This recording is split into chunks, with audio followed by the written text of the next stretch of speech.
बिस्मिल्लाहिर्रहमानिर्रहीम। अस्सलाम वालेकुम नाजरीन, आपका मेज़बान गुलाम हैदर खोखर उम्मीद करता हूँ खैरियत से होंगे। 26 आईनी तरमीम पर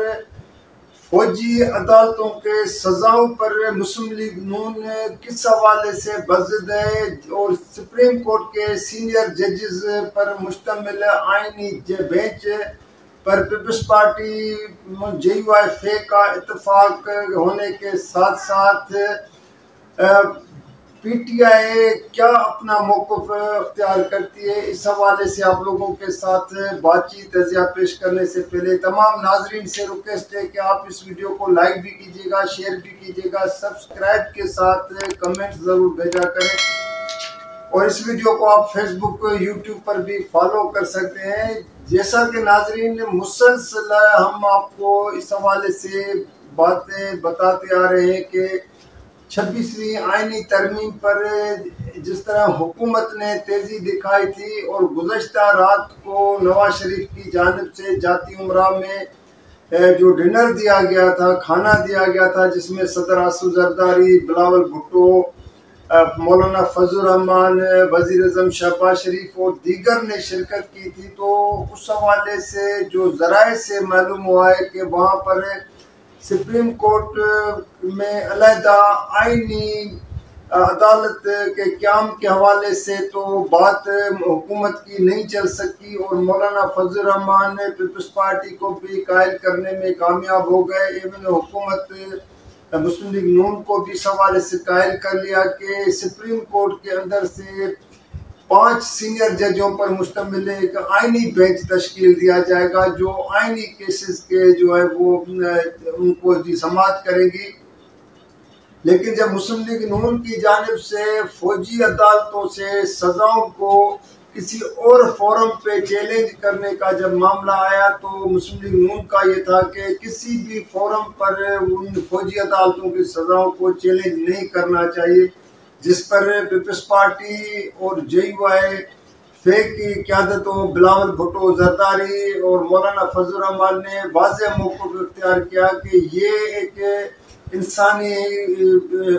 का मसला है और इसमें कोई किसी भी सज़ा के खिलाफ एक अदालतें होती हैं, उसके ऊपर एक और अदालत होती है, फिर आखिरी हतमी जो है वो भी अपील सदर के पास जाती है या आर्मी चीफ के पास जाएगी। जब फौजी अदालतों की सज़ाओं का मामला आएगा तो ये आप किसी से हक नहीं छीन सकते हैं, जिस पर मुस्लिम लीग नून ने फिर मज़ीद वक्त मांग लिया है। तो मुझे यहाँ पे एक चीज़ हमेशा याद आती है और ये एक कहावत भी है कि 100 प्याज भी खाए और 100, लेकिन मैं अभी उसको वजाहत नहीं करता हूँ, आप बेहतर समझते हैं कि मुस्लिम लीग नून को जब इतनी क्या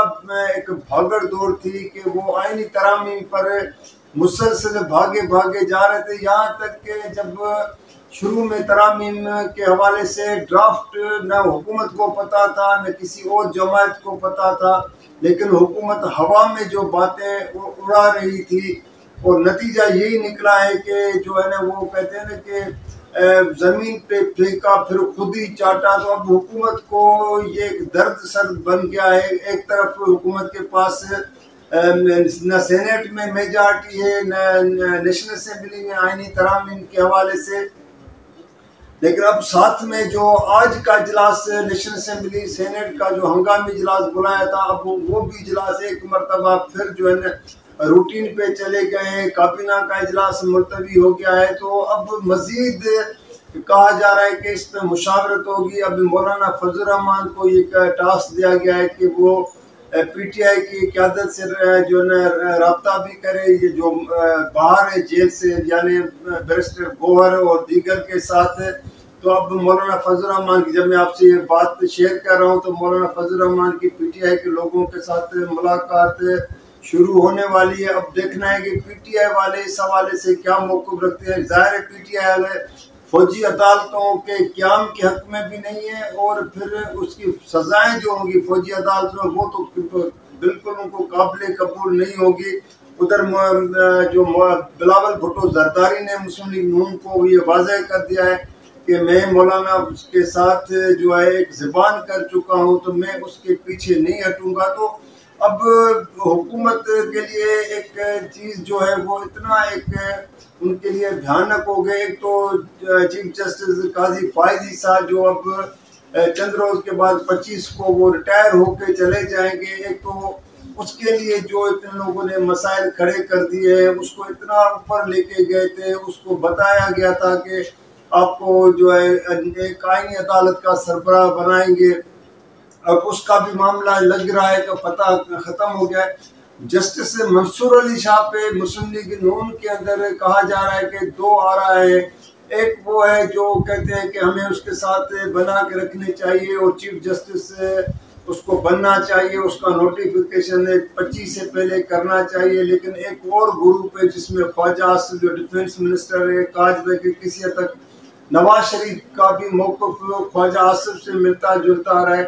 کہ اگر وہ بن گیا تو پھر ہمارے لیے پرابلم ہوگا. ان کے لیے وہ 47 فارم جو ہے, جیسے اگر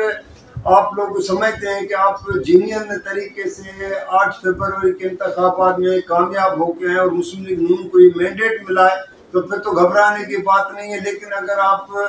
واقع 47 میں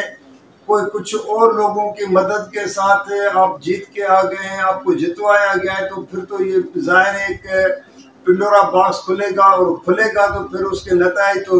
جو بھی آئیں گے وہ قوم کے سامنے ہوں گے. لیکن جسٹس منصور علی شاہ کے اگر اختیارات کم کرنے جا رہے ہیں اور اس کو چیف جسٹس بن گیا تو یہ کیا ممکن ہے کہ ججز